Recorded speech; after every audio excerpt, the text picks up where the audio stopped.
In the Sahelian region of Africa, there was a remarkable group called the Fulani, also known as the Fulbe people.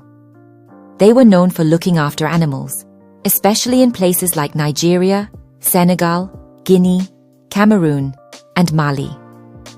Even in Sudan, they were known as the Falata. As the years passed, around the 16th century, the Fulani people created strong kingdoms in West Africa.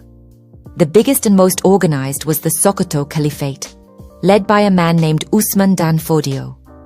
He believed that the leaders in charge were treating people unfairly, so he rallied everyone to stand up against them.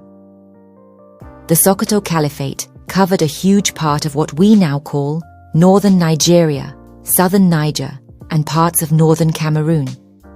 It was one of the mightiest empires in West Africa for many, many years. Later on, the Fulani established the Messina Empire, led by Shiku Amadu, a respected Fulani religious leader and military commander. He too felt that the rulers of that time were unjust, and he encouraged the common people to rise up. Around the 11th century, the Fulani adopted the Islamic faith and played a big part in spreading it across West Africa. Today, they're considered one of the largest and most important Muslim groups in Africa.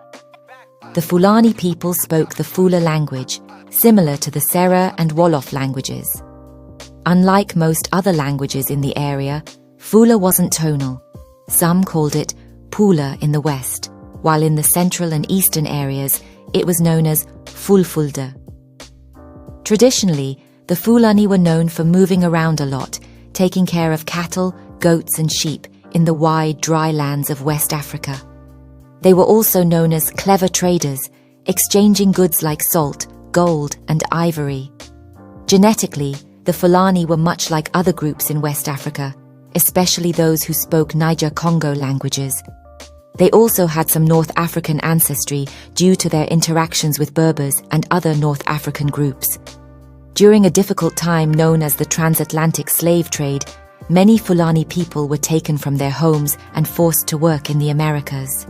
They did all sorts of jobs, from growing cotton, tobacco, and sugar, to taking care of animals. Even today, some African Americans can trace their roots back to the Fulani tribe.